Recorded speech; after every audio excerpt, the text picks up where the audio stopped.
My father was not dead yet when my stepmother started putting colored stickers on his tools. I found her in the back shop at Cedar Point Boatworks with a roll of neon garage sale dots on her wrist, tapping pink circles onto the handles of planes, wrenches, clamps, anything old enough to have my father's fingerprints worn into it.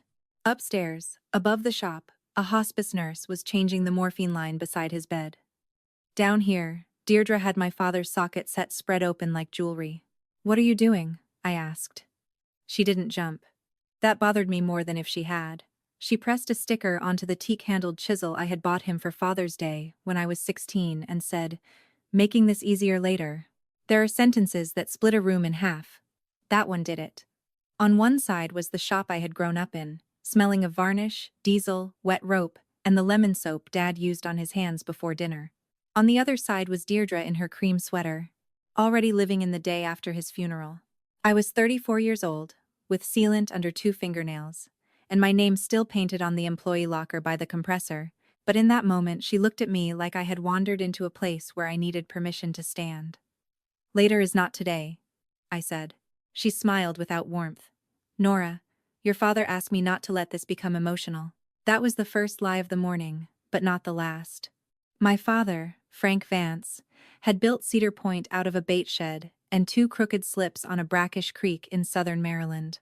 The legal papers had always called the company Vance Boatworks, but everyone who mattered called it Cedar Point, because that was the name on the gate, the sign, the invoices, and the old sweat in the floorboards. Dad had feelings about every cleat on the dock. He named storms like old enemies. He once apologized to a cracked mast before replacing it.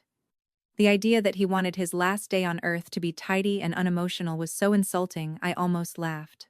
Instead, I crossed the shop, peeled the pink dot off the chisel, and stuck it back on Deirdre's roll. She watched me do it. Then, from upstairs, the nurse called my name. I took the stairs 2 at a time. The apartment over the shop had low ceilings, pine floors, and windows that rattled when winter wind came off the creek. Dad had refused to die in a hospital. He wanted to hear the halyards clinking against the masts outside, so we had moved his bed into the front room, where he could see the channel marker if someone opened the blinds.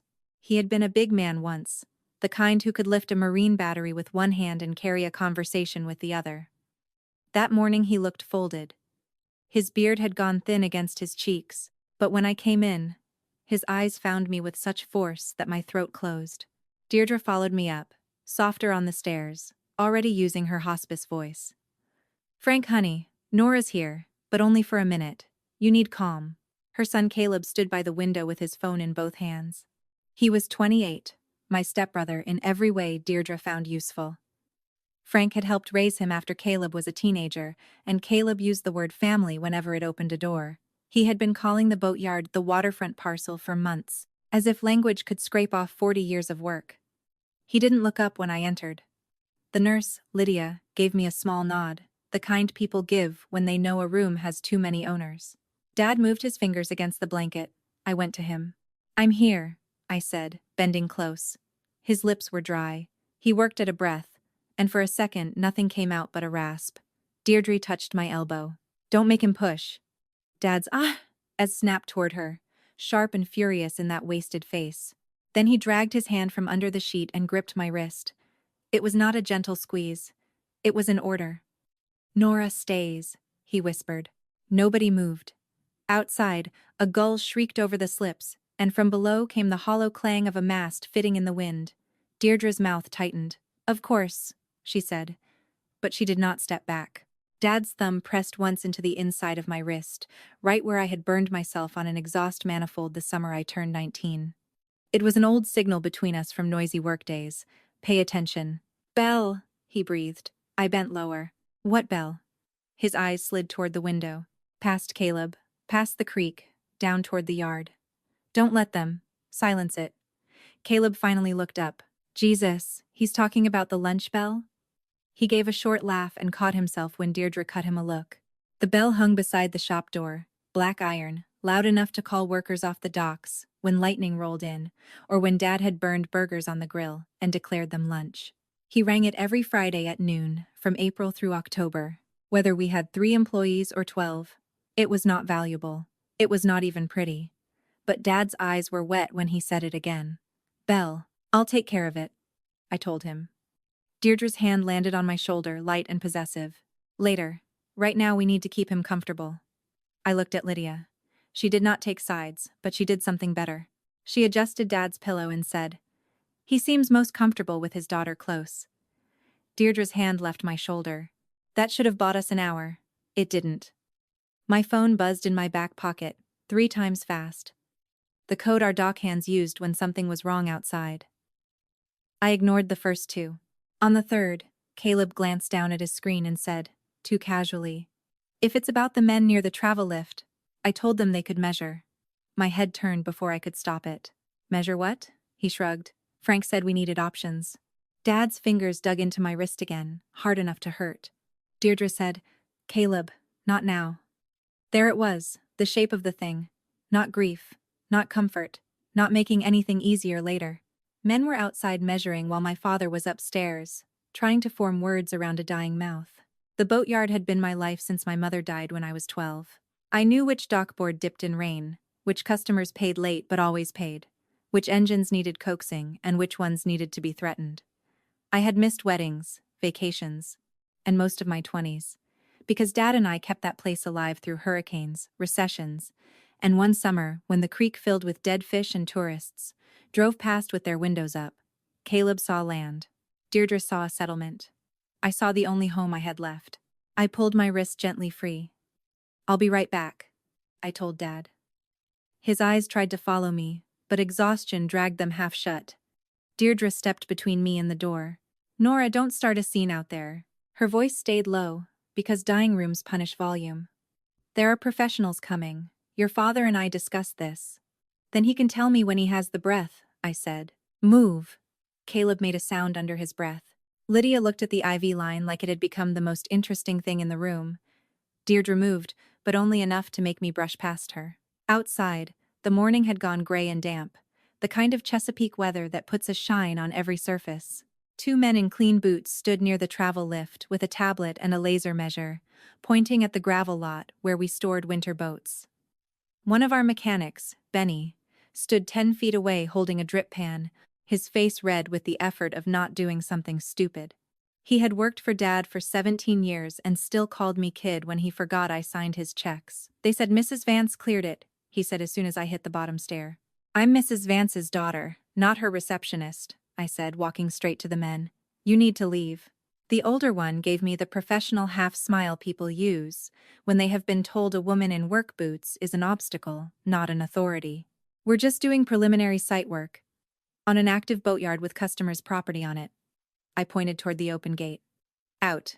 He looked past me, searching for someone he preferred. That small glance lit something hot behind my ribs. I stepped closer.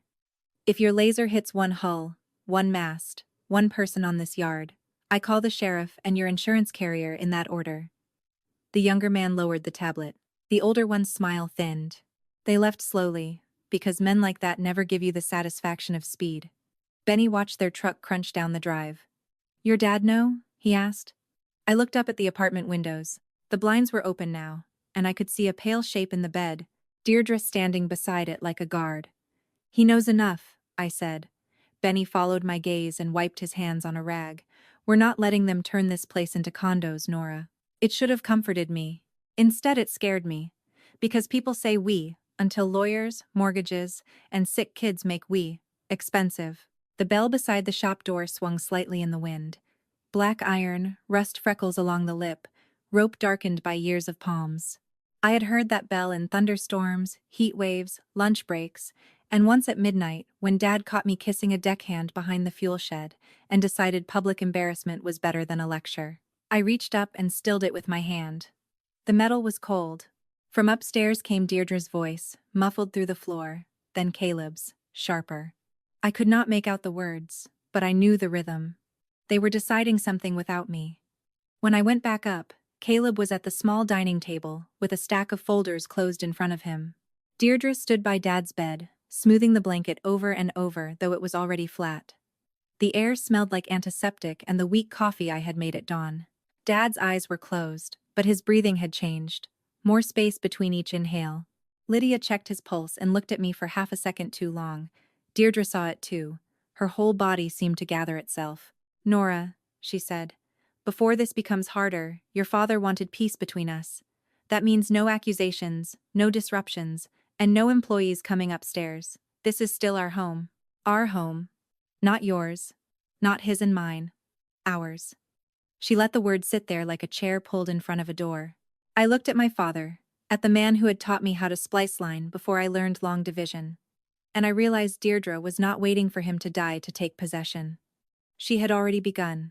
She had started with language, then tools, then gates, then rooms. The inheritance fight people imagine is all courtrooms and signatures. Mine started with a woman telling me where I could stand while my father was still breathing. Dad's hand shifted on the blanket.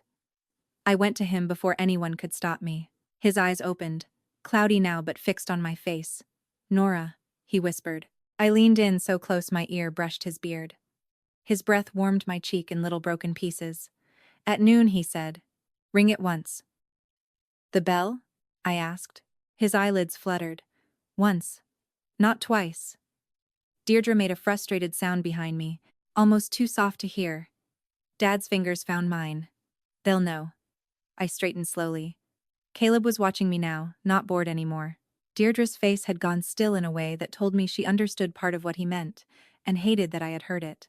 Downstairs, the old bell waited beside the shop door, quiet in the damp wind. For the first time all morning, I was afraid of what would happen if I rang it, and more afraid of what would happen if I didn't. At 11:57, Deirdre was standing between me and the bell, with a dish towel in her hand, like she had been waiting there all morning. The towel was clean, folded over once, and pulled tight around the iron mouth so the bell looked gagged. For 1 second, I just stared at it. Then Frank's words came back so clearly I could feel his fingers around my wrist again. Don't let them silence it. Ring it once, not twice. Deirdre saw my eyes move from the towel to her face. Your father needs quiet, she said. If you care about him, you won't make a scene. That was the kind of sentence she loved. It did all its work before you could answer it. It made her sound gentle, and made you sound cruel for breathing too loud. Behind her, through the open shop door, I could see Caleb near the gravel drive with his phone pressed to his ear. He was watching me while pretending not to. Farther out, by the racks of winterized boats, the two men with the tablet had moved their truck around the corner instead of leaving. They were parked where the cedars hid them from the road. I stepped closer. Move. No. Deirdre's voice stayed soft. This house has had enough drama today. It's not a house bell. Her mouth tightened because she knew I was right. That bell had hung beside the shop door longer than I had been alive. It called workers in when thunderheads rolled over the creek. It called lunch. It called launches when a hull slid down the ways and everybody nearby stopped pretending they had something more important to do. When I was 6, Frank had let me pull the rope so hard I landed backward in a pile of shavings. He had laughed until his eyes watered, then told me a bell was not decoration. It was a promise that somebody could still call the yard together.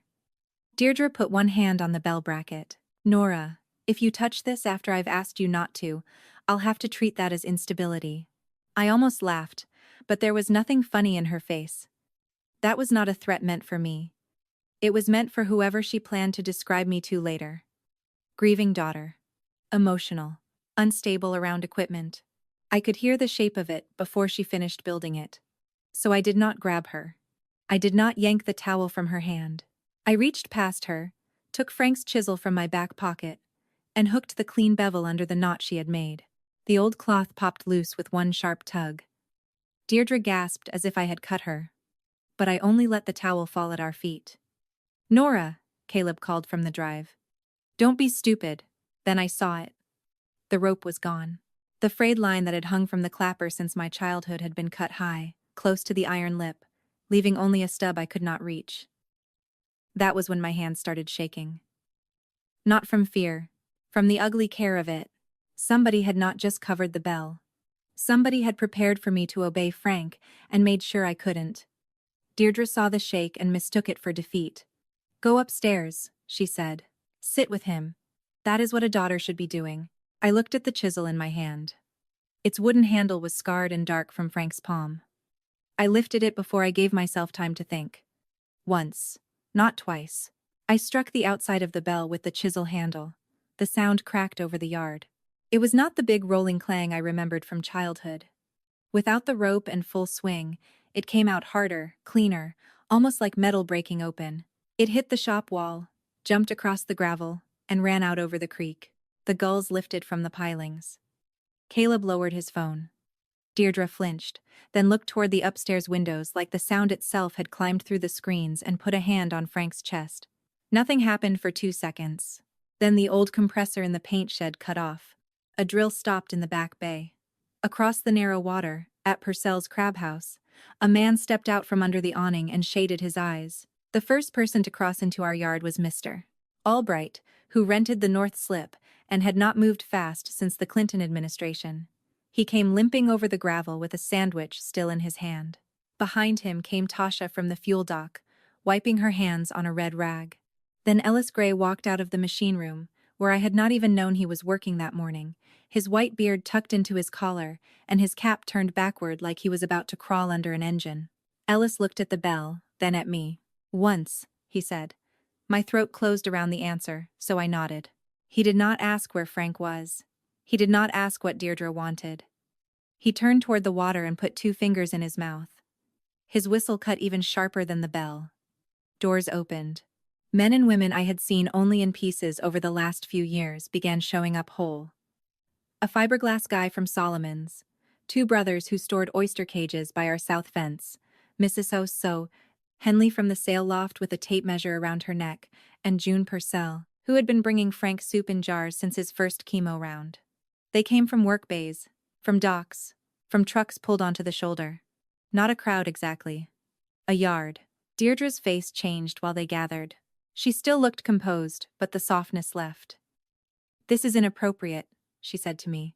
"These people have no business." "They heard the bell," Ellis said. "It was rung by mistake," Deirdre said. "No," I said, and my voice came out rough but steady. "It wasn't." Caleb came up beside her, and for once he did not look bored. He looked inconvenienced in a way that had teeth. "Everybody needs to go back to whatever they were doing," he said. "Frank isn't receiving visitors, and there are liability issues with people wandering around." Mr. Albright took one bite of his sandwich and kept chewing while he stared at him. Tasha crossed her arms. Ellis did not move at all. There was a pressure in that silence I had never felt as a child. Back then, the yard had seemed loud because of tools and motors and men yelling measurements over sawdust. Now I understood the deeper noise was agreement. Not legal agreement, not polite agreement. The kind that formed when people had trusted one another with weather, engines, money, and bad news for 30 years. Caleb knew how to talk over one person. He did not know how to make 15 people forget what they owed the same dying man. June Purcell stepped around him and put a jar in my hands. "Tomato soup, still warm." "Where do you want us?" she asked. That question nearly undid me. Not because I knew the answer, but because she assumed I had one. I looked across the yard. The 2 surveyors' truck was still half hidden near the cedars. A flatbed I did not recognize had pulled in behind it, loaded with orange cones and temporary fencing. One of the men in clean boots was talking to the driver and pointing toward our west gate. My grief had been moving through me all morning like water with nowhere to go. Now it found a channel. "Ellis," I said. "Can you get the travel lift parked across the west gate?" Caleb snapped. "Absolutely not." Ellis was already walking. "Slow hydraulics," he said. "Might take me a while to fix that." "Tasha," I said, turning before Caleb could catch up. "Pull the fuel key from the outside pump. If anybody asks, tell them Frank never lets strangers fuel without an account." "Gladly." "Mrs. Henley, can you get the sail loft door open? If people are here, I want them inside, working, not standing around for Caleb to call a mob." She gave one brisk nod.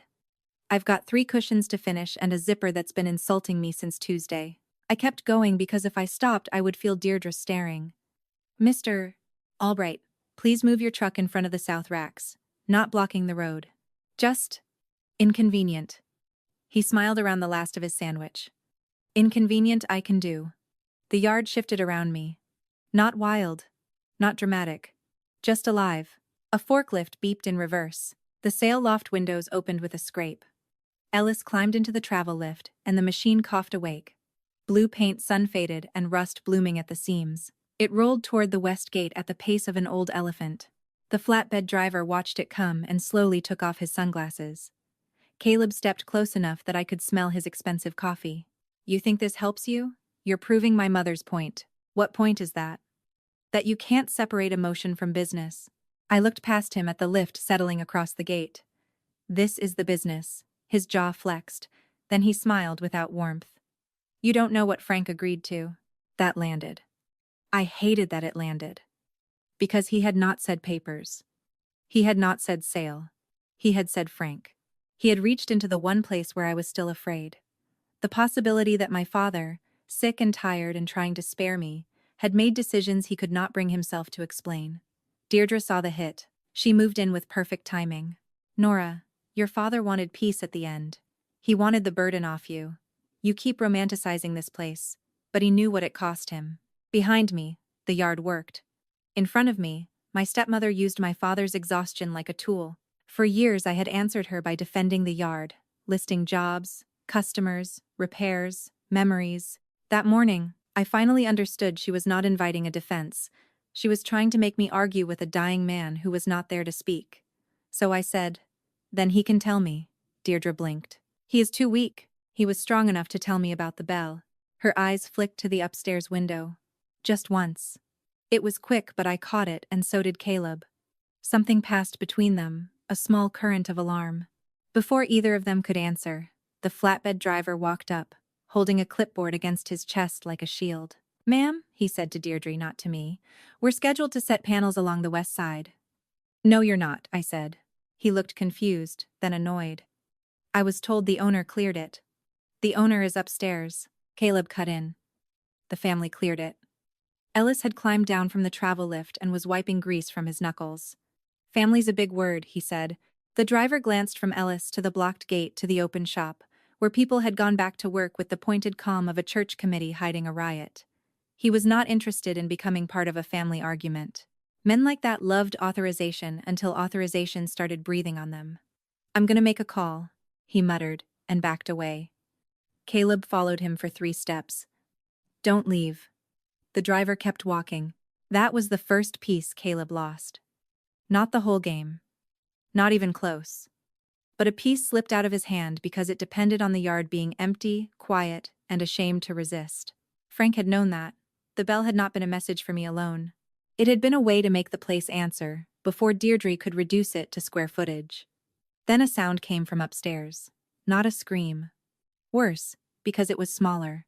A thin knock against glass. Everyone heard it. Work slowed.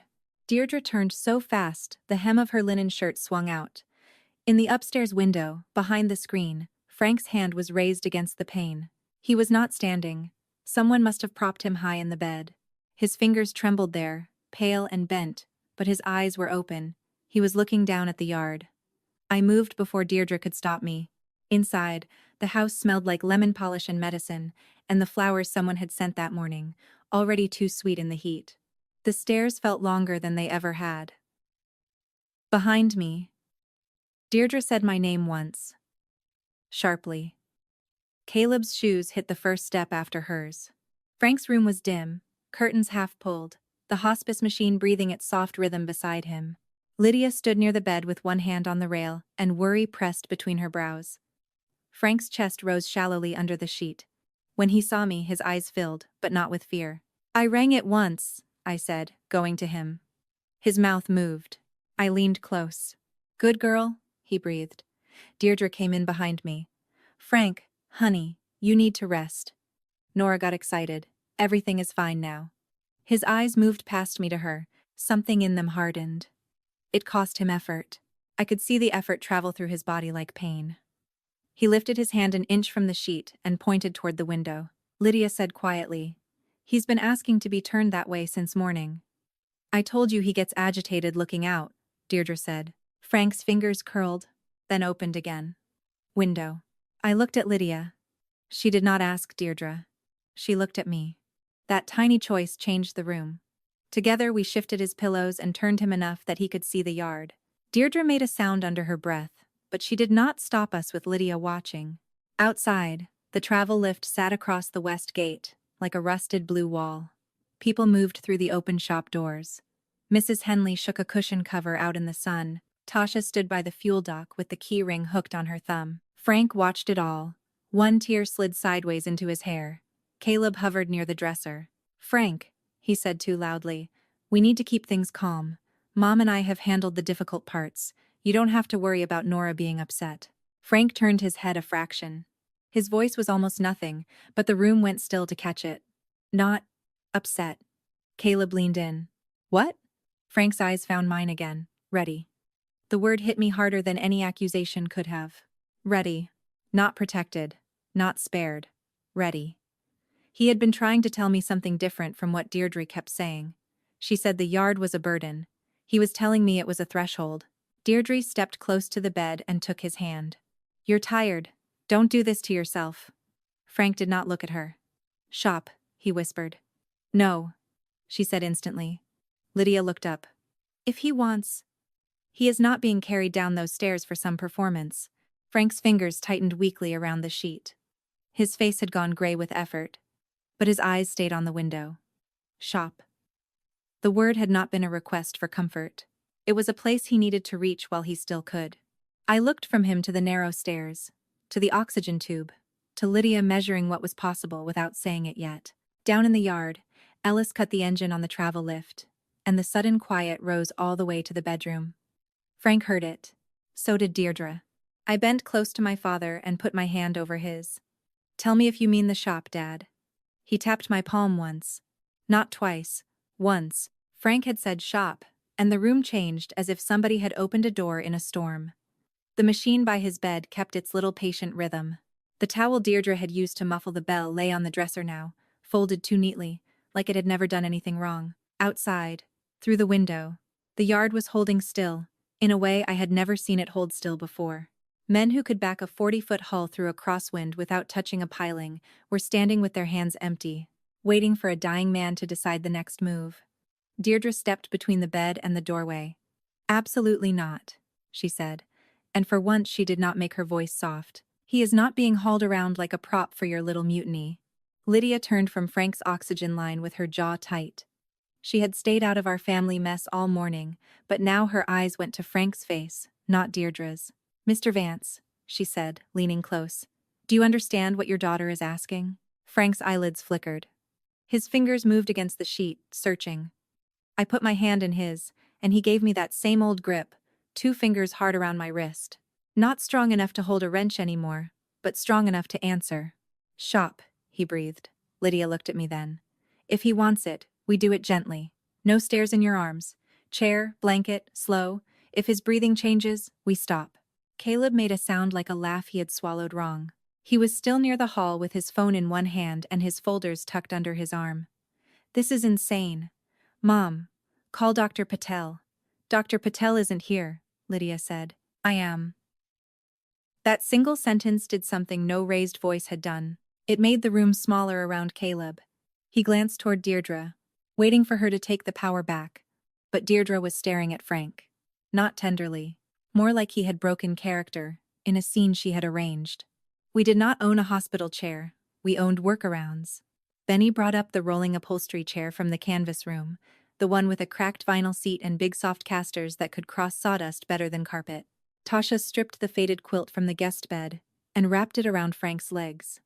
Ellis came in last, not crowding, just standing by the door with his cap in his hands. He had launched boats for my father for 26 years, and I had never seen him look at the floor in that house. "Boss," he said quietly. Frank's eyes found him. For a second, the dying loosened its grip on his face. He was not better. He was simply where he wanted to be, among people who knew what his silence meant. Getting him out of the bed took all of us and almost none of Deirdre. Lydia counted under her breath. I supported Frank's shoulders. Benny held the chair steady. Frank was lighter than the quilt. That was the part I was not ready for. My father had always seemed built out of the yard itself. White oak and coffee and sunburned patience. Now his ribs moved under my palm, like a bird under a towel. When we settled him into the chair, his mouth tightened, and I thought he might change his mind. Instead, he lifted one finger and pointed toward the hall. Deirdre followed us with the phone pressed to her ear, but whoever she was calling did not pick up fast enough to stop a house full of boat people. The hallway was narrow. The chair bumped the baseboard by the linen closet and Frank winced. Lydia said, "Pause." We froze. Caleb used the pause to step in front of us. You realize, he said to me, that if anything happens while you're dragging him around, that is on you. I looked down at my father's hand. He was tapping once, slowly, against the arm of the chair. Not fear, impatience. I had seen that tap when a supplier blamed weather for a late shipment while the sky was blue. I said, "Move." Caleb did not. Then Mrs. Henley appeared behind him with the authority of every woman who has ever decided a church basement kitchen will run correctly. She was small, silver-haired, and carrying Frank's portable oxygen concentrator against her hip. "Young man," she said, "you are standing where the wheels need to go." Caleb moved before he seemed to decide to. The stairs were the hard part. We did not take them the way Deirdre expected. Ellis and Benny went outside and brought in the old storm ramp Frank had built after his knee surgery, the one Deirdre had called ugly, and made him store behind the freezer. It had paint on it from 4 different houses and a strip of non-skid tape running crooked down the middle. They set it over the back steps while Lydia checked Frank's pulse. For once, no one spoke about permission. The back door opened, and the yard air came in, damp and sharp with river mud, diesel, and cedar cheyens. Frank inhaled and his face changed again. Not peace. Recognition. The whole yard went quiet when we rolled him out. Men stepped back from the path. Tasha had cleared the hoses. June Purcell had moved the trash cans. Someone had thrown a moving blanket over the threshold lip without being asked. The bell above the shop door hung crooked from the strike I had given it with Frank's chisel, and its cut rope dangled too short to reach. Frank saw it. His eyes stayed there, and his mouth pulled down at one corner. He did not look surprised. That scared me more than if he had. Caleb came out behind us, talking low into his phone now. "No, he's outside. Yes, right now. I understand, but she's got half the town here." He saw me watching and turned his back. I caught only one more phrase before the wind took it. The signing was enough. My stomach went cold. It was not the word signing that did it. Caleb loved words like that. He collected them because they made him sound closer to money. What hit me was the ease in his voice. As if whatever Frank had put his name to was already a door they had walked through. Frank heard it too, or maybe he felt me stiffen. His hand slid off the chair arm and brushed my wrist. Not the grip this time. A warning. Don't chase him. That was what it felt like. Don't run after the shiny thing they want you staring at. I bent close. "I'm here," I said. "I'm not leaving you." His eyes cut toward the shop, fierce and wet, and I understood that the thing he needed was not in Caleb's folders. Inside the shop, the air was warmer than the yard, and full of the smells I had grown up thinking were normal. Varnish, metal filings, old rope, coffee burned down to tar. Morning light came through the high windows and laid pale rectangles across the floorboards. Every bench had been abandoned mid-task when the bell rang. A sanding block sat on the edge of a hull plank. A paper cup steamed beside a vise. The place looked interrupted, not finished. And that alone felt like an answer to Deirdre's colored stickers upstairs. We rolled Frank to the main bench because he pointed there. Not to the office. Not to the file cabinet with the lock Deirdre had probably already searched. The bench. Its maple top was scarred black in places, gouged in others, and darkened along the front edge where Frank's hands had rested for decades. Above it, his tools hung in their old outlines. The stickered ones had not made it down here yet. I was grateful for that in a way that almost broke me. Lydia adjusted the oxygen tube and murmured, 2 minutes if he tires. Frank ignored the limit. He lifted his hand, trembling, and pointed at the left end of the bench, where a row of wooden half-models hung on the wall.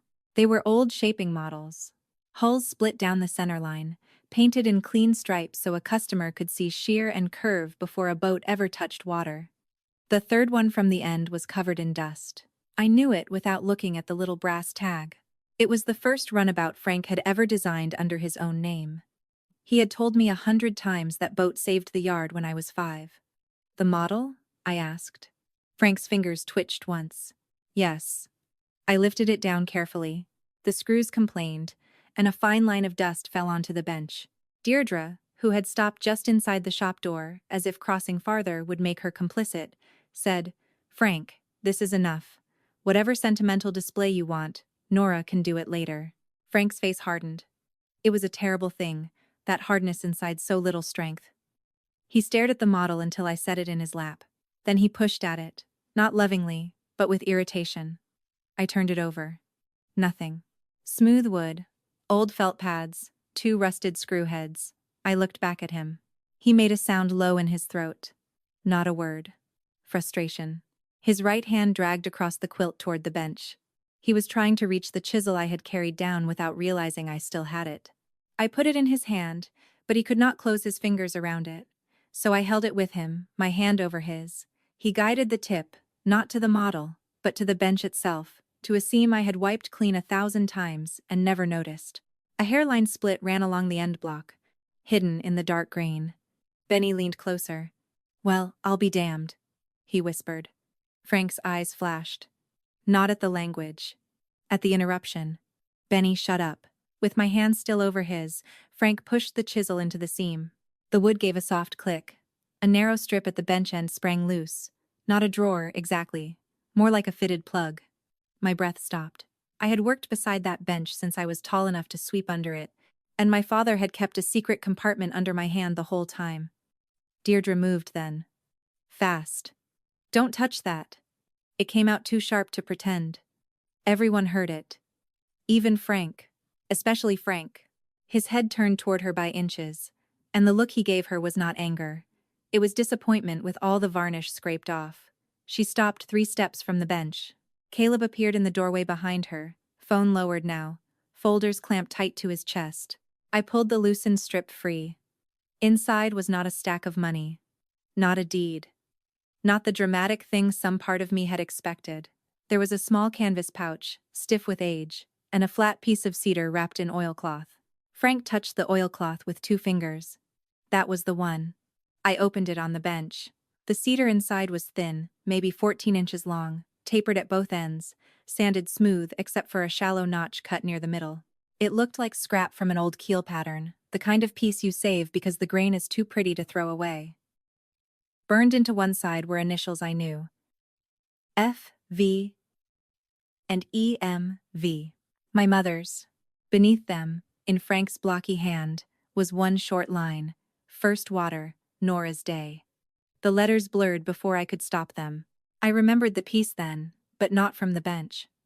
I remembered being 7 years old, sitting on the dock in a life jacket too big for me, while my mother laughed from the stern of a little cedar skiff. Frank had let me hold a wooden sliver and told me every boat needed one piece that knew where it came from. I had thought he was making magic for a child. Maybe he was. But the men around me had gone very still, and Ellis Gray's face had changed. "Is that the keel token?" Ellis asked. Frank closed his eyes once, relieved. He had needed someone else to name it. Not a lawyer. Not a folder. A witness who knew the old yard language. Deirdre's laugh was thin and ugly. "A piece of wood is not an estate plan." No one answered her, because for the first time all day, she was arguing with the wrong thing. Frank was not trying to make the cedar into a will. He was calling up a promise older than whatever Caleb had in his folders, and he was doing it in the only room where that promise had weight. Frank's fingers moved again, this time toward the canvas pouch. I opened it and poured the contents into my palm. Out slid a brass key darkened green at the teeth, a red pencil worn down almost to nothing, and a little oval token stamped with the yard's old name from before I was born. Cedar Point Marine Railway. On the back, scratched by hand, was a number, 11. Benny sucked in air. "Locker 11's still there?" "No," Caleb said quickly. Too quickly. He looked at Deirdre, and her face went flat. Not frightened. Calculating. Frank's hand clamped suddenly around my wrist with more strength than he had shown all day. His eyes were open wide now, fixed on mine, begging me to keep up. 11, he said. Then he dragged in a breath that sounded like it tore on the way in. Lydia stepped forward, but Frank shook his head once, tiny and furious. He was not done. I closed my hand around the key and the token. The shop, the yard, the blocked gate, the cut bell rope, Caleb's folders, everything rearranged around that small cold metal in my palm. I had spent all morning fighting to keep people out. Frank had dragged himself down here to send me somewhere in. Caleb moved before I did. His hand shot toward the canvas pouch, like he had been waiting for the moment. My father's fingers loosened, and for one clean second, the whole shop went quiet, except for the oxygen machine bumping behind Frank's chair. I saw Caleb's face then. Not the lazy half-smile he used when he wanted people to think he was above the mess, but something hot and young and scared. I closed my fist around the brass key, and Ellis stepped between us with one shoulder, slow as a dock gate swinging shut. "Don't," Ellis said. "Just that." Caleb stopped, but his eyes stayed on my hand. Deirdre's voice came from behind Frank's chair. "Nora, you have no idea what you're holding." She said it like a warning, but I heard the slip in it. She knew exactly enough to be afraid. Frank's head had fallen slightly forward, his breath thin and stubborn. Lydia checked the cannula under his nose and looked at me, not Deirdre. "If he gave it to you," she said quietly, "then go." That was the first time all day anyone had said the thing plain. Not ask permission. Not wait until the right person arrived. Go. Leaving him in that shop felt like tearing skin. Frank had spent my whole childhood, making me promise never to turn my back on a lifted boat, a running motor, or a man too proud to say he was falling. Now he was all three at once. His eyes found mine, and he dragged one hand up from the blanket. For a second I thought he wanted the key back. Instead, he pointed past me, out through the open shop door, toward the west end of the yard. Then his fingers made the smallest tapping motion, once, twice, like rain on tin. Locker. 11. The old railway token had gone warm in my palm. Tasha took one look at my face and grabbed the bolt cutters from the peg wall without asking. "Where?" she said. Ellis answered before I could. "Cedar Row." Then he turned to Mrs. Henley and Mr. Albright, who were still hovering just outside the shop, like people who had come for a neighbor and found a war instead. "You two stay with Lydia. Nobody moves Frank unless Lydia says." Deirdre made a sharp sound, but Mrs. Henley, who was 5 feet tall and had once backed a fuel truck driver into an apology with nothing but a clipboard, planted herself beside the wheelchair. "I heard him ask for the shop," she said. "I didn't hear him ask for you." We crossed the yard fast, not running, because a boatyard punishes running. The travel lift still sat crooked across the west gate, its yellow frame blocking the flatbed like an animal refusing to be led. Beyond it, the men with the tablet had not gone away.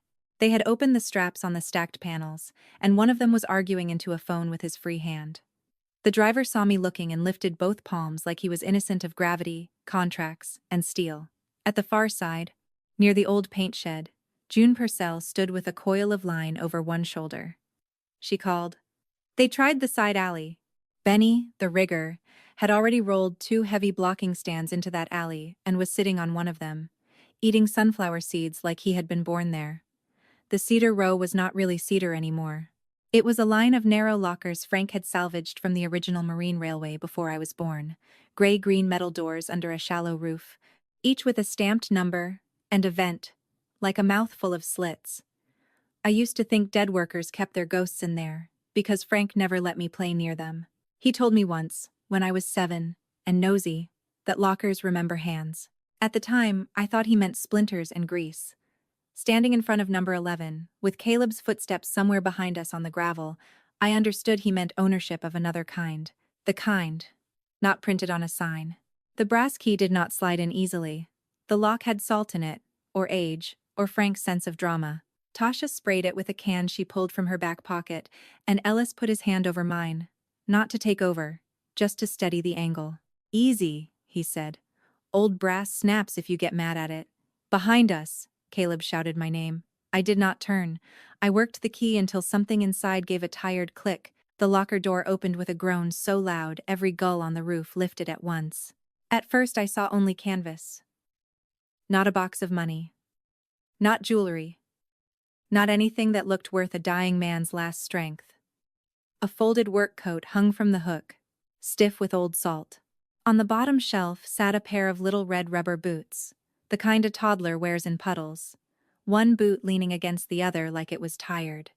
My throat closed before my mind caught up. I knew those boots. I knew them from a photograph my mother kept on the kitchen fridge until the sun bleached her face pale. Me at 2 years old, standing ankle-deep in the launch basin, screaming because Frank would not let me climb onto a boat he had just painted. My mother behind the camera, laughing so hard the picture tilted.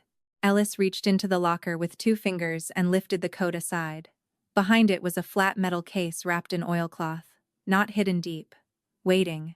He handed it to me like it was something alive. Caleb arrived just as I unwrapped the first fold. "That belongs to Frank," he said. breathless. Everything here belongs to Frank. The way he said everything made Tasha look up. She stepped closer to me, bolt cutters loose at her side. I opened the case. Inside was an old corporate record book, black cover cracked at the corners, with Vance Boatworks stamped in gold that had almost rubbed away. Cedar Point was the yard name everyone knew, but Vance Boatworks was the legal company my parents had built before I was old enough to read the sign. Under the book were 3 envelopes and a stack of stock certificates tied with blue twine. I had seen the modern company binder in the office. Deirdre had waved it around for years whenever she wanted me to know what I was not part of. This was older. The paper smelled like iron, dust, and my father's top drawer. On the first certificate, in careful ink, was my mother's name, Mara June Vance. Not as wife, not as beneficiary, founder. 40 shares. I forgot Caleb was there. I forgot the men at the gate. I saw my mother for one sharp second, not as the woman in the tilted photograph, not as the absence Frank and I orbited without touching, but as someone who had put her name into the bones of the place, someone who had owned more than memories. The next certificate had an assignment written across the back. To Nora Vance upon majority, held in trust by Frank Vance until delivery. It had been signed by my mother 2 months before she died. My 21st birthday had come and gone 12 years earlier. Frank had never delivered it. Not because he forgot. Because he had been waiting for the day delivery mattered more than explanation. Caleb laughed once, too loud. Old paper. That doesn't stop anything. But his eyes had gone to the envelopes. One was sealed with tape yellowed at the edges. One was addressed to Frank in my mother's handwriting. The last had my name on it in Frank's block letters, but under my name he had written 4 words that made my hand go cold. If he says enough. I did not open it yet. I could feel the whole yard leaning toward me, and some instinct told me that whatever was in that envelope should not be swallowed in front of Caleb like bait. I slid it under the record book and closed the case halfway, enough to keep the wind from catching the papers. "Who is he?" I asked Caleb. "Who told you the signing was enough?" His mouth shut, and that was better than an answer. Behind him, at the west gate, metal clanged. One of the panel men had lifted a section off the flatbed with another worker, trying to walk it around the travel lift by hand. Something in me changed then, but it was not courage. Courage sounds too clean. It was more like a habit waking up. I had spent half my life being careful not to look like I wanted this yard, because wanting it made me vulnerable. Deirdre had used that. Caleb had used that. Even Frank, in his own wounded way, had used it, keeping me close enough to learn every sound the place made, and far enough away to deny he was asking me to inherit a fight. But the little red boots were sitting in locker 11. And my mother's name was on the paper, and men I had never met were trying to carry a fence through my father's yard while he was still breathing. Carefulness suddenly felt obscene. I handed the metal case to Tasha. "Don't let that leave your hands." Then I turned toward the west gate and raised my voice. I had never given an order in that yard with everyone listening. I had given suggestions. I had asked favors. I had done work nobody wanted and let that speak for me. This was different. "Benny," I called. "Set the storm cradle across the side alley. Pins out, chain through both eyes." Benny dropped his sunflower seeds and moved. "June, get the orange cones off the fuel dock and put them 10 feet from the gate, not against it. I don't want anybody claiming they didn't see the stop line. Ellis, kill power to the west hoist." Ellis was already walking before I finished. The driver at the flatbed shouted, "Lady, we've got a paid crew here." I walked toward him with gravel crunching under my boots and the key still in my fist. "Then get paid to wait." He looked past me for a man. Maybe Ellis, maybe Caleb, maybe the ghost of Frank in his prime. He found Tasha instead, holding the metal case against her chest like a newborn and staring at him with no expression. He found June dragging cones. He found Mrs. Henley at the shop door, small and immovable. The driver lowered his eyes first. Caleb came after me with a folder tucked under his arm. It was blue clean, too new for the yard. Deirdre must have sent him for it from the office, because she was suddenly behind him, hair blown loose around her face, breath working hard. "Enough," she said. "This circus ends now." Her voice carried, and a few of the panel men stopped pretending not to listen. Caleb opened the folder and pulled out a set of papers clipped at the top. "Frank signed an asset purchase agreement," he said, "last Tuesday. Equipment, goodwill, transferable interests, And the West parcel option. Buyer performance starts today. You blocking access is interference. He expected me to grab for it. I could see that. He wanted me back in the old shape. Angry daughter, unstable daughter, woman making noise beside a dying man's paperwork. So I did not reach. I looked at his hands. There was black grease under one thumbnail, fresh, and a thin crescent cut near his wrist.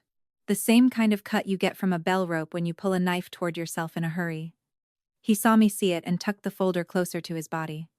Last Tuesday, I said. What time? Deirdre snapped. That is not your concern. Caleb said. It was witnessed. He made the mistake of looking toward the shop when he said it. Not at Lydia. Not at Mrs. Henley. Past them. Toward Frank.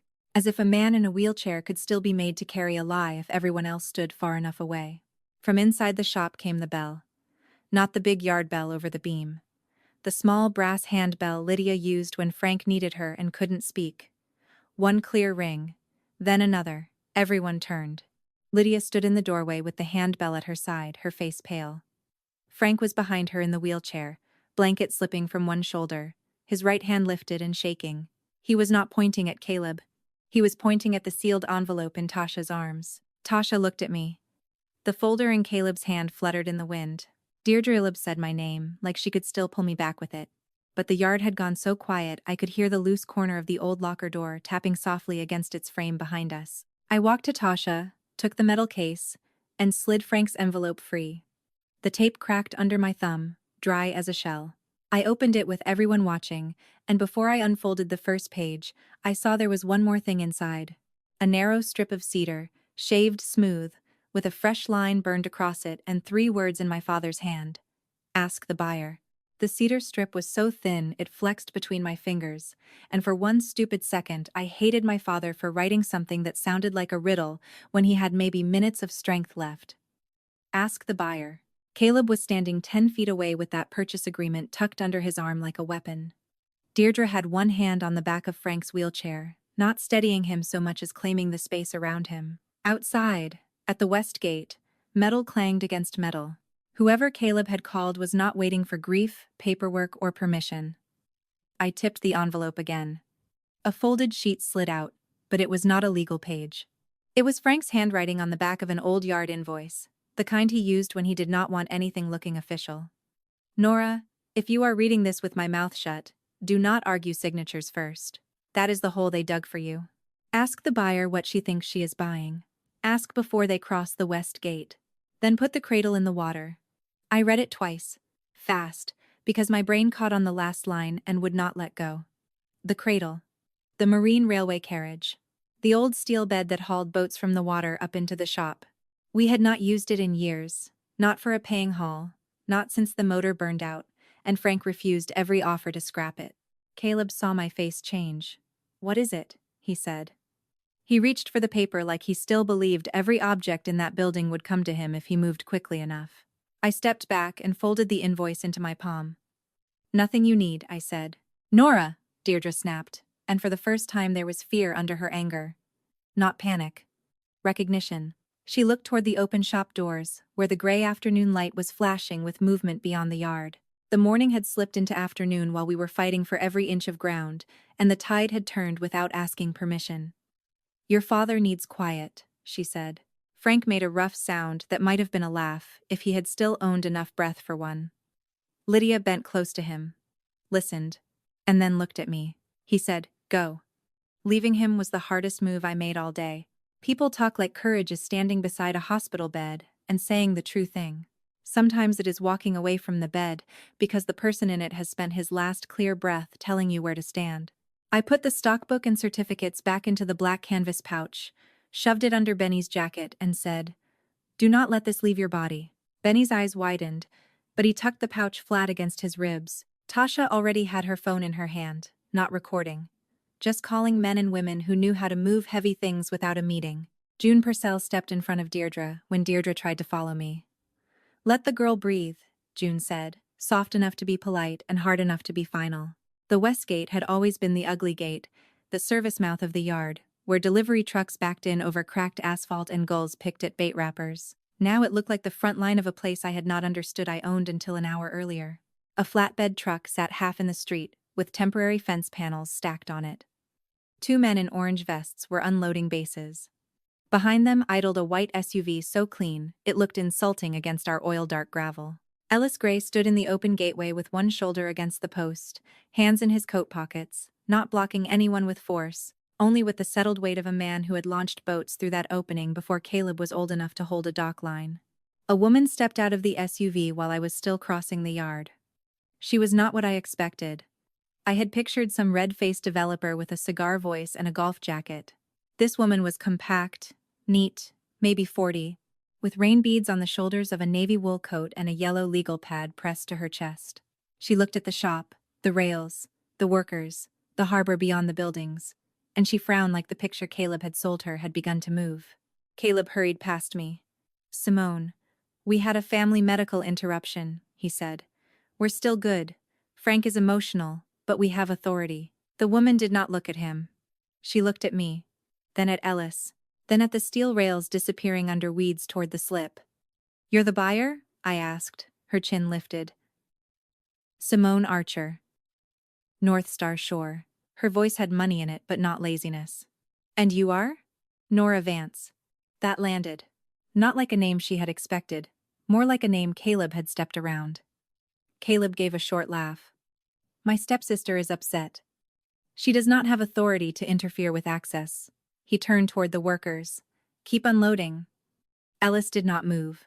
One of the workers looked from Caleb to Simone and wisely set a fence base back on the truck. Simone's eyes narrowed. "Caleb, you told me she was out of state and uninvolved." "I told you she wasn't an owner," Caleb said. I almost pulled the certificates out right there. The urge was hot and simple, but Frank's note was burning in my palm, and I heard his words as clearly as if he had leaned over my shoulder. "That is the hole they dug for you," so I did not say founder shares. I did not say trust. I did not say my mother's name. I asked the thing Frank had told me to ask. "What do you think you're buying?" Simone gave me a careful look. "Waterfront industrial land with inactive improvements." Ellis made a sound through his nose. I said, "Inactive how?" Now Caleb's control cracked. "This is ridiculous. Simone, this is not the place."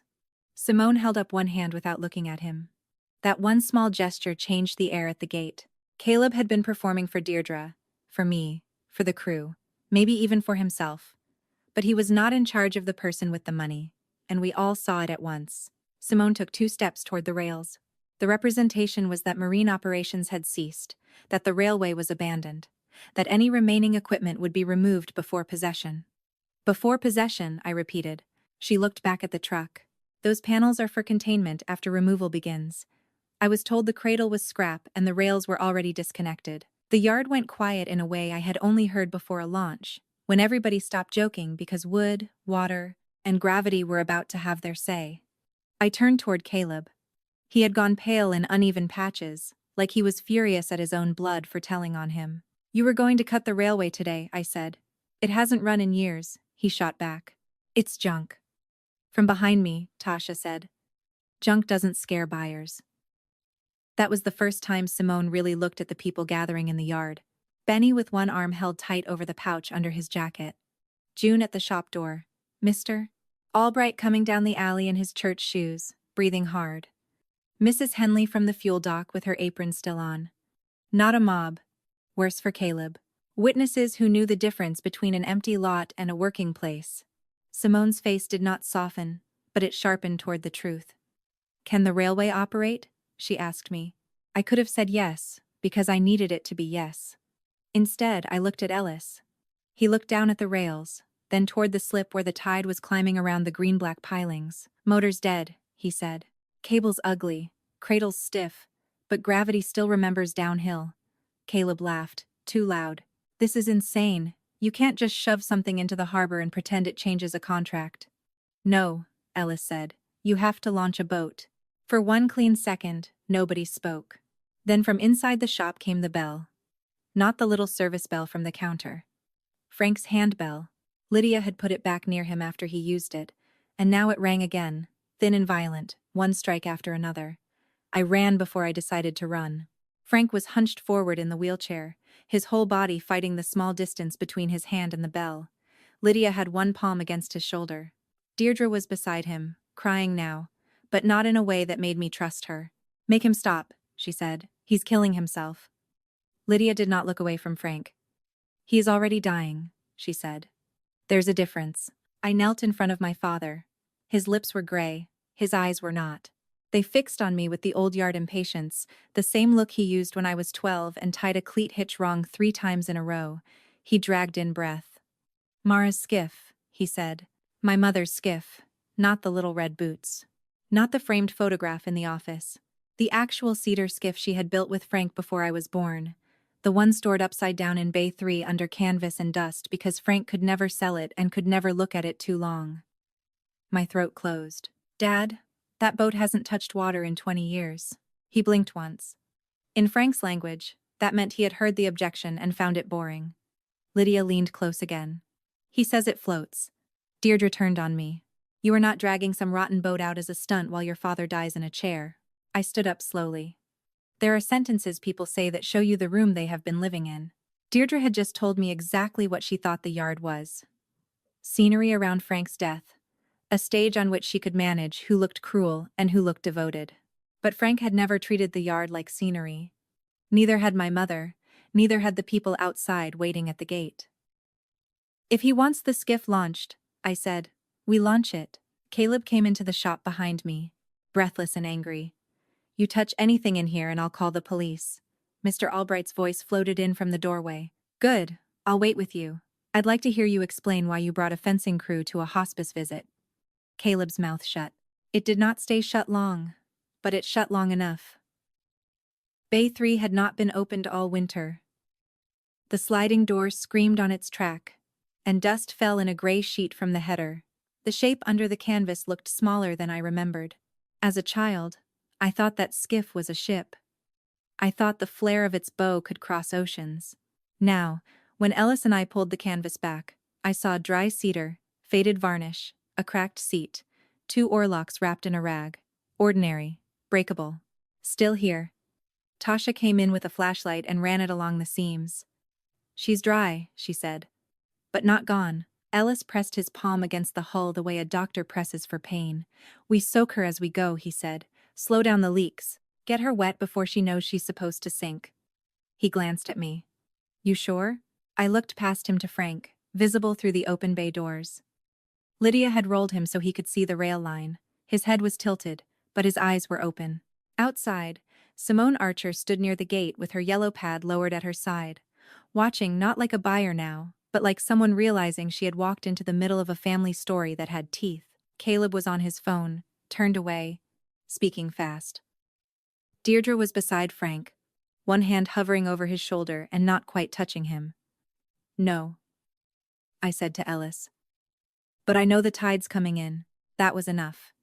Yard people do not need speeches when there is a boat to move. Benny came in from the gate, still guarding the pouch, and took the stern with his free hand. Tasha found the old hose and kicked it until brown water coughed out, then clear. June brought wedges. Mr. Albright took off his church jacket and hung it on a nail. Even Simone stepped closer when the bow stuck on the cradle, though she did not touch it. She watched the cedar skiff shift inch by inch out of shadow, the dust turning to mud where water ran down its sides. When the hull finally settled onto the old railway cradle, the whole yard seemed to hold its breath. The rails led out through the open shop doors, across the gravel, down toward the harbor where the tide slapped higher against the pilings. Frank lifted one trembling hand from the blanket. Not much. Just 2 fingers, pointed toward the water. Ellis leaned near my ear and said, "Once we knock the chocks, she goes where the rail takes her." I put both hands on the wet cedar bow, felt the cold water soak my sleeves, and looked down the line toward the gate Caleb had tried to close before any of us understood why. "Then nobody knocks anything," I said, "until Dad can see it." The cradle moved 6 inches, and every person in the yard heard it. Not because it was loud at first, but because all of us had been holding our breath like the whole place had become one lung. The old chain took the weight, the wet rails gave a low iron groan, and Mara's skiff, still dull with dust on one side and bright where Ellis had wiped her, shifted toward the river. Caleb lunged for the winch house as if his body could outrun what he had already done. "Cut power," he shouted, but nobody moved for him. Benny stood by the switch with both hands flat at his sides, looking at me, not Caleb. That was the moment I understood command was not volume. It was who people chose to hear when money and fear arrived together. "Benny," I said, and my own voice surprised me because it did not shake. "Ease her. No jerks." Benny nodded once and brought the control down like he was lowering a sleeping child. The cradle shuddered, caught, then rolled again. June Purcell had one hand on the bow line, and the other braced against Mrs. Henley's shoulder. Ellis walked beside the skiff, palm open near the cedar plank, not touching unless he had to. Tasha stayed behind me with the metal case pressed to her ribs under her jacket, watching Deirdre as if Deirdre were a loose board with a nail in it. Simone Archer had stopped near the rail spur, with her expensive coat pulled tight. Her face changed from buyer calm to something much more dangerous. Attention. Caleb got to the winch house door and found Mr. Albright planted in front of it, with a coffee mug in one hand and a wrench in the other. Mr. Albright was nearly 70 and shaped like an old piling, but he had spent half his life moving things heavier than Caleb's anger. "Step aside," Caleb snapped. "This is my yard." Mr. Albright took one slow sip from an empty mug. "Funny," he said. "I thought yards knew who worked them." Caleb shoved at the door anyway. Ellis left the skiff for 1 second, not with a run, just 3 long steps that made everyone around him shift back. "Touch him," Ellis said. "And you can explain that bruise to your buyer before you explain the rest." It was the calmness that stopped Caleb, not the threat. The cradle kept descending. The skiff's stern dipped first into the brown-green river, and the water climbed the cedar like it recognized the boat before any of us did. I saw the grain darken. I saw the little brass bow eye catch the late sun. Then I saw the flaw Frank must have known would be there. The port side line was twisted under the forward chock, and if the cradle slid another foot, the skiff would cant hard and scrape along the rail. My body moved before I had a plan. I jumped down onto the slick plank beside the cradle, heard Lydia yell my name from the office porch, and caught the line with both hands. The rope burned across my palm. For 1 sharp second, I was 10 years old again, standing in red rubber boots while my father barked, "Never fight the weight, change the angle." "Hold!" I shouted. Benny froze the cradle so fast the chain snapped taut overhead. The skiff rocked. River water slapped the cradle boards. I crouched, reached under the chalk, and my fingertips found the twisted line wedged against a rusted bolt. It would not give. Behind me, Caleb said, low and pleased. "There. Unsafe equipment. That's enough." I did not look at him. I reached farther, shoulder jammed against cedar, and felt the old splintered groove my father had cut years ago so a line could be freed with a marlin spike. I did not have one. Then June's hand appeared beside mine with the bone-handled fid she wore on a cord around her neck, the one she used for net mending and never loaned to anybody. "Don't drop it, girl," she said.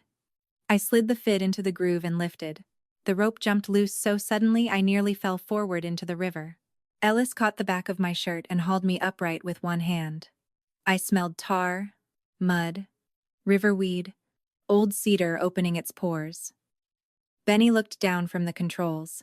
"Again?" he called. I wiped my palm on my jeans and nodded. Again. The cradle started moving, slower now. The bow floated.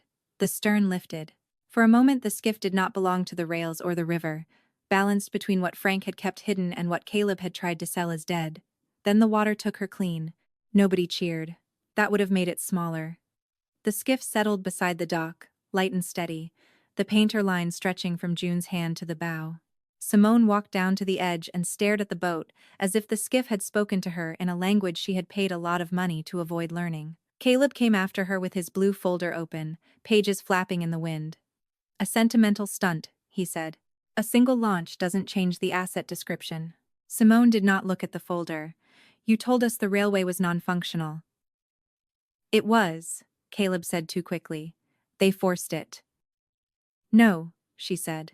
"They used it." That small correction did more damage than any accusation could have done. Caleb's mouth tightened. Deirdre came off the porch then, heels sinking in the gravel, her composure patched together in pieces. "Simone, we should talk privately. Frank's condition has made everyone emotional.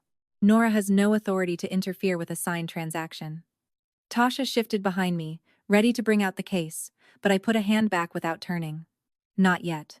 Frank's note had been clear in its strange way. Ask the buyer. Put the cradle in the water.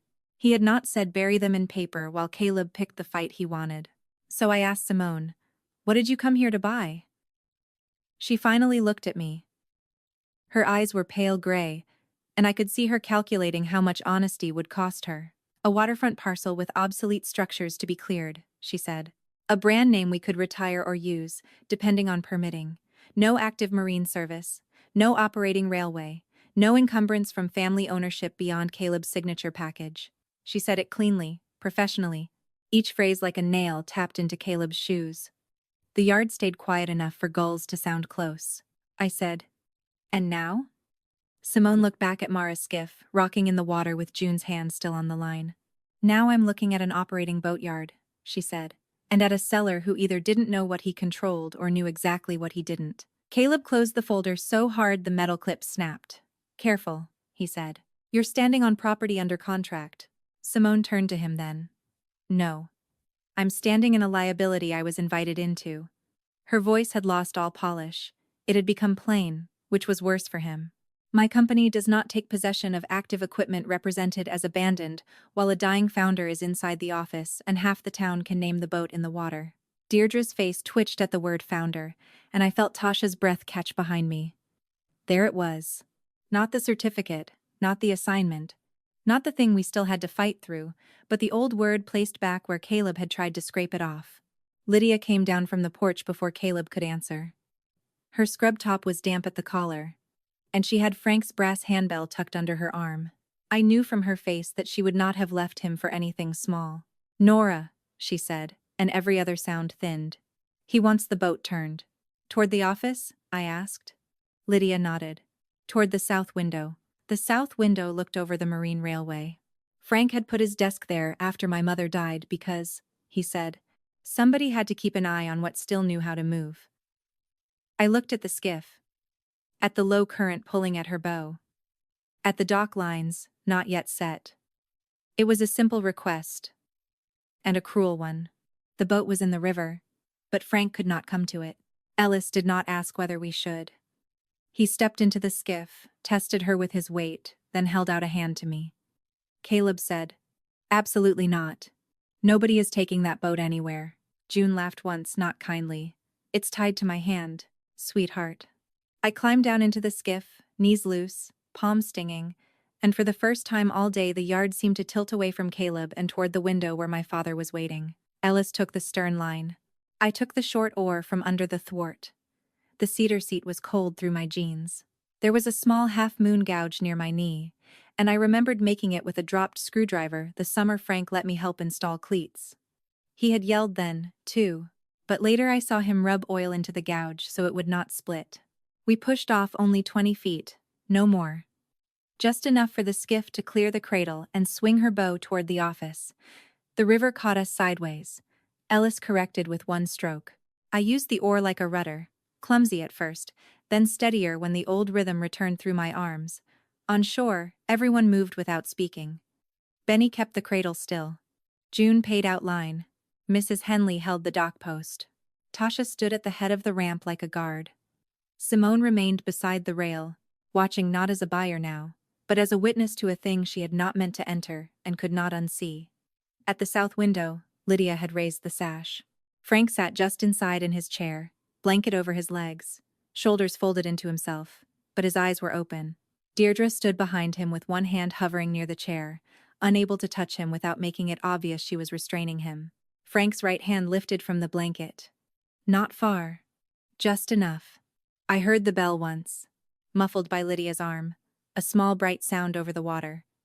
I wanted to call to him. I wanted to say we found it, we launched it, I understand now. Except I did not understand everything, not yet. Instead I held the oars still, and let him see the skiff floating. Frank pointed, not at me and not at the skiff's name burned faintly into the transom. He pointed to the narrow strip of unpainted cedar along the bow, where the old varnish had been sanded away and never finished. I leaned forward. There were shallow pencil marks there, almost gone under age and river glare. Not words. 2 little guidelines and a curve, the beginning of lettering somebody had planned and stopped. My throat closed before my mind caught up.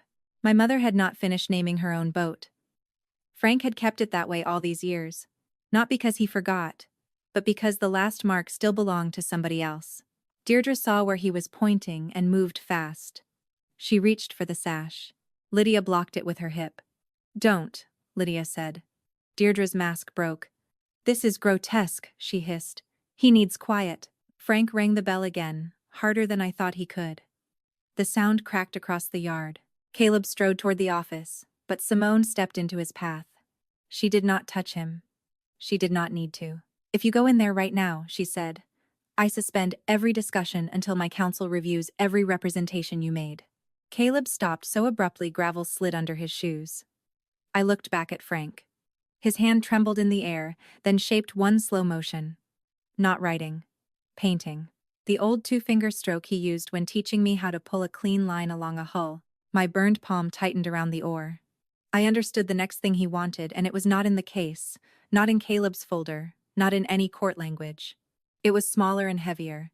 He wanted me to finish the mark my mother had left open, while he was still alive to see it. Ellis saw it land on me. "Paint lockers still stocked," he said quietly. "Green enamel, if nobody stole it." From the dock, June lifted her chin toward the shed. Tasha was already moving before I answered, the metal case still tight under her jacket, her boots striking the planks like a drumbeat.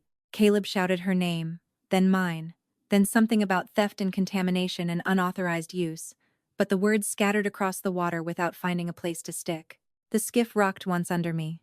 In the office window, Frank's hand stayed raised, two fingers curved around an invisible brush, waiting. Caleb came down the ramp so fast the boards popped under his shoes, and for 1 second I thought he might put his hands on the skiff and shove it back toward the cradle himself. The boat was floating free now, low and steady, her cedar sides dark where the bay water kissed them. Behind me, in the office window, my father's face was a pale oval between Lydia's shoulder and the old green curtain. His hand was still lifted, not toward Caleb, not toward Simone Archer, but toward the bare patch on the bow where my mother's name stopped short of being finished. "Get that boat out of the water," Caleb said. His voice cracked on the last word. "This is trespass. This is interference with a pending sale." Simone did not move. She stood on the pier with her coat open to the wind, looking first at the skiff, then at the rail, then at the men and women gathered along the bulkhead like they had been called by a church bell. "You told us the railway was disabled," she said. "It was," Caleb snapped. "It is. This is a stunt." Ellis Gray, who had grease up to both wrists and one foot still braced near the chain, gave a tired little laugh.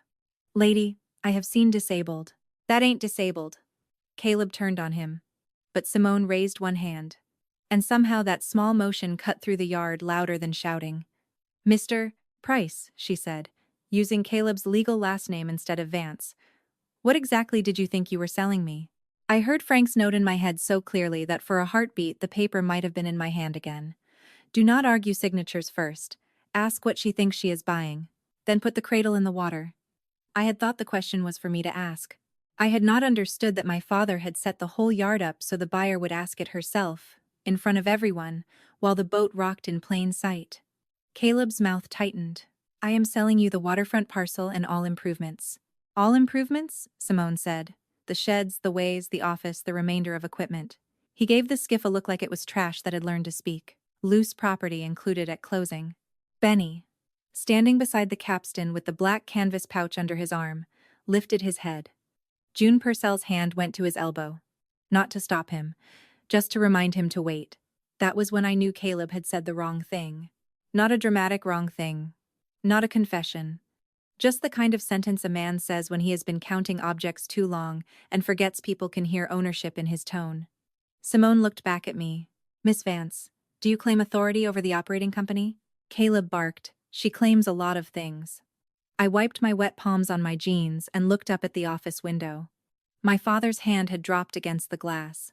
Lydia pressed it gently back to his chest, but he fought her, just enough to point again. Not to the pouch, not to Caleb, to the bow. So I did the thing that made the least legal sense and the most sense to him. I stepped down into the skiff. The old cedar shifted under my weight, alive beneath me, and Ellis caught the stern line without being asked. Tasha came back from the paint locker with a small can of green enamel in one hand and a rag-wrapped striping brush in the other. The brush was old, stiff with memory, the kind Frank had kept for names, water lines, and things that had to be done with the right hand at the right time.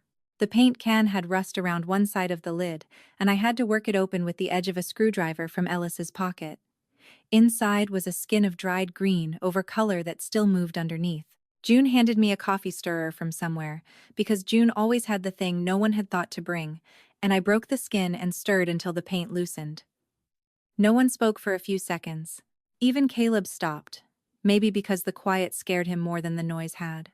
My mother's name was already there in faint pencil, the way Frank had drawn it years ago and never painted it. Nora Vance. The first word had been blocked in but not finished. The second had never been touched. I remembered asking him once why he left it that way, and he had said, "Some names need the right hand at the right time." I had been too young to hear the grief in it. Now I heard it so hard I almost dropped the brush. I painted the missing stroke of the R first because that was where his pencil line trembled. Then I finished the A. The wind pushed hair into my mouth, and the skiff rocked under me, and my hand should have shaken, but it did not. When I moved to Vance, Caleb stepped onto the lower pier. "Nora," he said, low and ugly now, "if you put our family name on that boat for a crowd, you will regret it." I turned with the brush in my hand. "It was her name before it was your argument." That landed harder than I meant it to. Caleb's face changed, not with shame, but with the shock of being refused in a language he could not turn into paperwork. Deirdre had come down behind him by then, wrapped in Frank's gray cardigan, though the day was warm enough without it. She looked at the skiff, then at the office window, and I saw something pass over her face that was not guilt exactly. It was calculation losing its footing. "Frank is confused," she said to Simone. "He has good moments and bad moments. This is emotional. It isn't business." From the window came a sound so thin I almost missed it. The bell. Not the big yard bell outside. The little brass service bell on Frank's desk. One sharp ring, then another. Lydia had put it within reach, and my father was striking it with the side of his hand. Not strongly, not cleanly, but enough. Everyone turned toward the office. Frank could barely sit upright, but he had pulled himself forward until his forehead nearly touched the glass. His eyes were on me. I dipped the brush again, and painted Vance in 4 plain green letters, while the bell rang behind the window, uneven and stubborn, like a heart refusing to let another person keep time. When the last letter was done, Benny walked to Simone and held out the black pouch. "He told me not to let this leave my body unless Nora asked," he said. I did not want to ask. I wanted one more minute with only the boat, the paint, and my father watching from the window.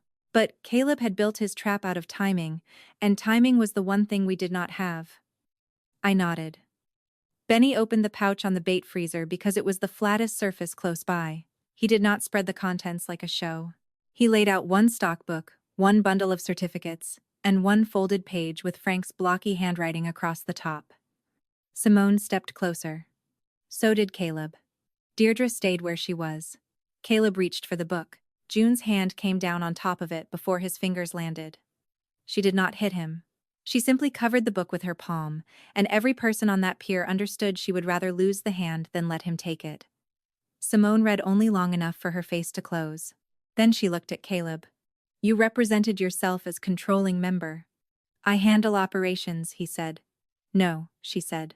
"You represented authority to convey assets free of competing claims. This says voting control transferred to Nora Vance years ago, with Frank retaining lifetime use of the office and rail. You did not disclose that." Caleb's eyes jumped to me.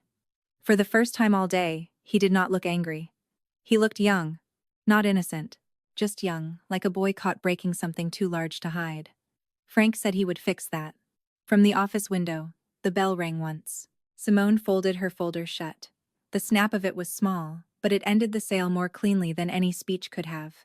"North Star is suspending performance immediately and treating this as a material misrepresentation. We will not proceed toward closing on an active marine business with disputed authority and undisclosed operating assets. My counsel will contact yours." She glanced at me, and her voice softened without becoming kind. "Miss Vance, I suggest you secure the premises." Caleb stepped after her as she turned. "You can't just walk away. We have terms." "We also had omissions," she said, and kept walking. That was when Deirdre moved. Not toward Simone. Toward the office. Lydia saw it from inside and shut the window with both hands, hard enough that the frame rattled. Deirdre stopped at the bottom of the stairs and looked up at Frank through the glass. Whatever she had planned to say could not get through now. Frank had already turned away from her. He was looking at the skiff. I climbed out of the boat with green paint on my fingers. My legs felt hollow. Caleb was still talking, but the words had become loose pieces. Lawyers, damages, incompetence, betrayal. None of them caught. Ellis took the brush from me before I could smear paint on my shirt. Tasha, who had been quiet near the office door with my phone and case tucked under one arm, stepped beside me and said, "Go." So I went. By the time I reached the office, Frank's breathing had changed. Anyone who has sat beside a dying person knows that sound, even if they pray not to. Lydia had one arm behind his shoulders. His eyes found mine, then dropped to my hands. I held them up for him, stupidly, like a child showing she had finished a school project. Green paint streaked my thumb and the side of my ring finger. "It's done," I said. His mouth moved. I leaned close enough to feel the dry heat of his breath. The word was not clear, but I knew it anyway. Good. I wanted to tell him everything at once. Simone walked. Caleb failed. The railway held. The certificates were safe. The boat floated. Your note worked. I wanted to pour the whole saved world into his ear before he left it. But his eyes had gone past me, toward the window, and I understood that he did not need the report. He needed the view. Lydia and I turned his chair a little, just enough for him to see through the glass. Outside, Ellis had eased the skiff on her line so the bow faced the office. Nora Vance shone wet and green against the cedar. The letters were uneven because I had painted them from a rocking boat, but they were legible. My father looked at them. His hand twitched once on the blanket, as if it were still searching for the bell. He died before sunset, with the yard open and the boat in the water. I did not let Caleb back into the office that night. That was the first clean boundary I ever gave him, and I gave it with my father still warm under Lydia's quilt. Caleb stood outside the door with his face red and ruined, demanding 5 minutes, demanding family, demanding the right to say goodbye, after spending the whole day trying to sell the ground out from under the goodbye itself. I opened the door only wide enough for him to see me. "You can stand on the pier," I said. "You can leave flowers tomorrow. You cannot come in here tonight." He raised me too. "I know," I said. "That is why I'm not calling the sheriff unless you make me." He stared at me like he was waiting for the old Nora to step aside and apologize for being in the doorway. She did not come. After a long second, he backed down the steps. Deirdre followed him without looking at me. Out on the pier, Caleb stopped beside the skiff, and for a moment I thought he might kick it or spit on it or cut the line. But Mr.